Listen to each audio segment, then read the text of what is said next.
Welcome to Not Milk Never Milk. Subscribe if you're lactose intolerant. You start by opening voice memos and granting microphone access.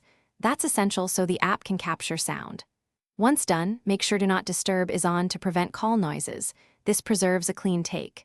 Tap the red record button to begin. You'll see waveform activity, which confirms input level. Speak toward the microphone. Hold your iPhone about 6-12 inches away for clear audio. If levels peak, move a bit farther to avoid distortion. While recording, you can pause and resume to capture multiple segments within one file. This avoids creating clutter.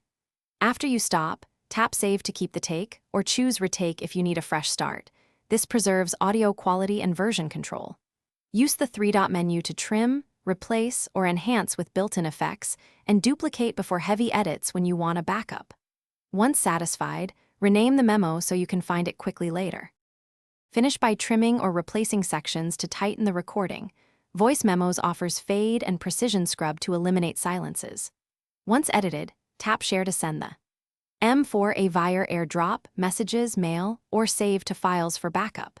If you encounter silence on playback or no recording appears, check microphone permissions in Settings, force quit and reopen the app, and if necessary reboot the iPhone. These steps fix most permission or software glitches quickly. Thanks for watching. If this was helpful, leave a like and consider subscribing. See you next time.